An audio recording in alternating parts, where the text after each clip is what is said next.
La glucólisis es la principal ruta para el metabolismo de la glucosa y la principal vía del metabolismo de la fructosa, galactosa y otros carbohidratos derivados de la dieta.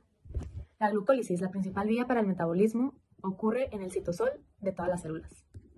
La importancia de la glucosa es que es la fuente de energía que tiene el cuerpo para que todo se haga de manera funcional, para trabajar, para pensar, para hacer ejercicio, para sanar y todo. Cuando comes, tu cuerpo absorbe la glucosa de los alimentos en el intestino delgado y viaja por tu torrente sanguíneo hacia las células para proporcionarles energía. La glucólisis es una ruta conservada por la evolución desde humanos a microorganismos. Ahora cambiando de tema a beta-oxidación, podemos decir que este es un proceso metabólico por el que los ácidos grasos se degradan en la mitocondria mediante la eliminación oxidativa de unidades sucesivas de dos átomos de carbono en forma de acetil-CoA a partir del extremo carboxilo de la cadena hidrocarbonada del ácido graso. Este proceso es muy importante, ya que sin él, como consecuencia de alguno de estos efectos, puede acumularse compuestos que no se han oxidado correctamente y que pueden ser tóxicos si están en exceso. Así que es importante para nuestro cuerpo. Y bueno, dando continuidad al metabolismo de los hidratos de carbono, yo voy a ser el encargado de explicar acerca de la ruta gluconeogénica de manera general. Y bueno, partiendo primeramente de la definición de gluconeogénica, parte de la síntesis de fosfonilpiruvato, primeramente para dar lugar a la conversión de fructosa 1,6-bifosfato en fructosa 6-fosfato, recordando que este tiene una similitud con la ruta de la glucólisis, como mencioné ahorita. Lo que busca principalmente esta ruta es buscar ciertos metabolitos los cuales coincidan con la glucólisis para de manera irreversible tener un piruvato y finalmente obtener la glucosa como producto final. Y bueno, dando continuidad a esto, a partir de lo que mencioné ahorita de la conversión de fructosa 1,6-bisfosfato en fructosa 6-fosfato, finalmente es la formación de glucosa a partir de la glucosa 6-fosfato. Teniendo en cuenta que, como mencioné ahorita, esta ruta tiene reacciones irreversibles, pues principalmente estas son las que digamos que se pueden permitir para la obtención de glucosa, hablando en un contexto gluconeogénico. Y bueno, también es importante resaltar que la glucólisis en su totalidad ocurre dentro del citoplasma de las células. En el caso de la gluconeogénesis ocurre en la mitocondria. Se metaboliza, como mencioné, las principales reacciones para obtener la glucosa dentro de la mitocondria. Y bueno, ya como finalidad tenemos ciertas moléculas precursoras o metabolitos que mencionaba al principio del video, las cuales pueden dar la obtención a glucosa pues como sustrato energético del cual depende el cuerpo en cierta parte. Y bueno, estas moléculas precursoras son el lactato, que el lactato también está relacionado con el ciclo de Cori. Ahí tiene que ver ciertas reacciones, las cuales pues dan la obtención de lactato a glucosa y viceversa. Bueno, este ciclo también es catalogado como gluconeogénico, se podría decir. También tenemos el glicerol y ciertos alfa-cetoácidos, los cuales pues dan lugar a la obtención de glucosa. Y bueno, ya finalmente, para cerrar con esta breve explicación, sabemos que la gluconeogénesis pues no es recomendada que el cuerpo la efectúe de una manera prolongada, ya que partiendo del contexto en el que la glucosa es la principal fuente de energía del organismo, una vez que ésta se agota. ¿En qué consiste esta ruta? Sabemos que la ruta gluconeogénica consiste en la obtención de glucosa y o energía a través de sustratos no glucósicos. De explicación, sabemos que la gluconeogénesis pues no es recomendada que el cuerpo la efectúe de una manera prolongada, ya que partiendo del contexto en el que la glucosa es la principal fuente de energía del organismo, una vez que ésta se agota, lo único que el cuerpo tiene pues es la ruta gluconogénica, ¿no? A partir de los lípidos y de las proteínas.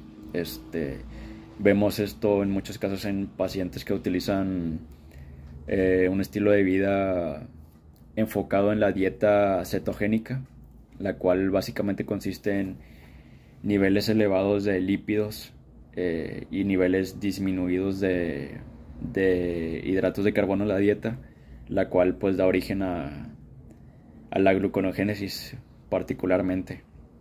Sabemos que también esta ruta pues nos da lugar a ciertos ácidos como el acetato y el hidroxibutirato, me parece. Estos ácidos pues a la larga nos van afectando, principalmente modificando el pH sanguíneo, tal cual disminuyéndolo menor a 7, como sabemos, y pues esto nos va a tener un coma diabético, si lo enfocamos principalmente en la diabetes. Y pues yo creo que ya sería todo. Glucídicos. Esto quiere decir que sustratos propiamente que no sean provenientes de la glucosa, vaya la redundancia, que sean lipídicos, a lo mejor algunos aminoácidos, o también se menciona algunos intermediarios del ciclo de Krebs, que más adelante iré mencionando, que propiamente todas estas moléculas pueden dar lugar a la glucosa. Y bueno, sabemos que esta ruta ocurre cuando hay una ausencia de glucosa en el organismo y propiamente de glucógeno. Y rápidamente me gustaría mencionar que el glucógeno pues es una reserva, digamos que es como un polisacárido, porque pues es una reserva que propiamente es una ramificación de glucosa dentro del hígado en mayor proporción, y en el músculo, aunque es una menor proporción a comparación de la del hígado. Bueno, teniendo en cuenta que cuando la reserva de glucógeno se termina y los niveles de glucosa en sangre son bajos, pues el cuerpo necesita la glucosa. Propiamente el cerebro y me parece que el riñón también son órganos que son totalmente dependientes de la glucosa. Entonces el cuerpo necesita este nutriente para poder obtener energía específicamente en estos dos órganos dentro del cuerpo. Y bueno, como mencioné ahorita, esta ruta consta de, pues digamos, es relativamente tener lo mismo que es la glucosa a través de ciertas reacciones que están digamos que son similares a la de la glucólisis. Recordando rápidamente que la glucólisis es más que nada una oxidación total de la glucosa para tener piruvato. Bueno, en la ruta gluconogénica lo que se busca es una reacción irreversible. En total, sabemos que la glucólisis tiene 10 pasos o 10 reacciones, de la cual se transforma la glucosa a piruvato. En esta ruta gluconogénica lo que se busca es principalmente 3 enzimas, las cuales pues están predominantes dentro de esto. Yo voy a hablar sobre la ruta de las pentosas fosfato. La vía de la pentosa fosfato es una ruta alternativa para el metabolismo de la glucosa. No lleva a la formación de ATP, pero tiene dos funciones importantes. La primera será la formación de NADPH para la síntesis de ácidos grasos y esteroides. Además, mantener reducido el glutatión para la actividad antioxidante. La segunda función es la síntesis de la ribosa para la formación de nucleótidos de los ácidos nucleicos. Glucosa, fructosa y galactosa son las principales hexosas que se absorben a partir del tubo digestivo, derivados de la obtención dietética del almidón, sacarosa y lactosa respectivamente. La fructosa y galactosa pueden convertirse en glucosa, principalmente en el hígado. La glucosa 6-fosfato deshidrogenasa cataliza el primer paso de la ruta de las pentosas fosfato que produce el NADPH. El resultado neto es la producción de NADPH, un reductor para las reacciones biosintéticas, y ribosa 5-fosfato, un precursor de la síntesis de nucleótidos.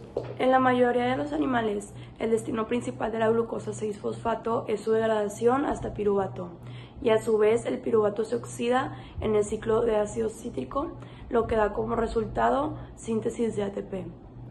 Otra ruta que puede seguir la glucosa 6-fosfato es la de las pentosas fosfato, conocida como fosfogluconato. Las células en rápida división, como la de la médula ósea, la mucosa intestinal y tumores, utilizan la ribosa 5-fosfato para producir ARN, ADN y coenzimas como el ATP, NADH, FADH2, NADPH y la coenzima A. Hola, yo soy Valeria y les voy a hablar sobre la cadena respiratoria de electrones. La fosforilación oxidativa comienza con la entrada de los electrones a la cadena transportadora. El NADH transporta los electrones hacia el complejo de la enzima NADH deshidrogenasa. La cadena respiratoria consta de una serie de transportadores electrónicos que actúan de manera secuencial. La cadena transportadora consta de 4 complejos multienzimáticos. Los complejos 1 y 2 catalizan la transferencia de electrones desde el NADH y el succinato hacia la ubiquinona. El complejo 3 transporta electrones desde la ubiquinona reducida al citocromo C. El complejo 5 transporta los electrones del citocromo C reducido al oxígeno. Existen 3 tipos de transferencia de electrones en la cadena respiratoria: transferencia directa de electrones, transferencia de un átomo de hidrógeno, transferencia de un ion hidruro que porta 2 electrones. Hola, mi nombre es Dylan Vargas y voy a complementar el tema de la cadena transportadora de electrones.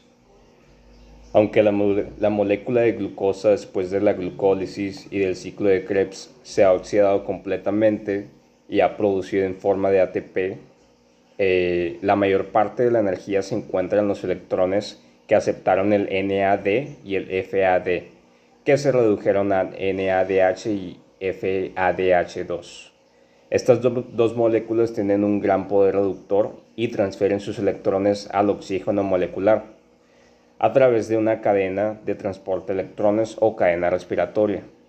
En el transporte de estos electrones se libera gran cantidad de energía que se utiliza para formar ATP o fosforilación oxidativa. Este transporte electrónico consiste que en estas dos moléculas anteriormente mencionadas, el NADH y el FADH2, con un alto nivel energético pasan por distintas moléculas transportadoras a favor de un gradiente de potenciales de oxidorreducción hasta llegar al O2, que es el aceptor final de estos electrones. Estas moléculas transportadoras en la membrana mitocondrial interna se reducen y oxidan aceptando electrones y cediéndoselos a la molécula siguiente, descendiendo los electrones desde niveles energéticos altos a otros inferiores. Al bajar a otros niveles se libera energía que se empleará en la síntesis de ATP por fosforilación oxidativa. Las moléculas transportadoras de electrones de la cadena respiratoria están agrupadas en 4 grandes complejos supramoleculares situados en la membrana mitocondrial interna. Está el complejo 1 o complejo NADH deshidrogenasa, complejo 2 ubiquinona o coenzima Q reductasa, complejo 3 o complejo citocromo BC1 y por último tenemos el complejo 4 o complejo citocromo oxidasa. Y así concluye este video del primer parcial de bioquímica. Muchas gracias por su atención.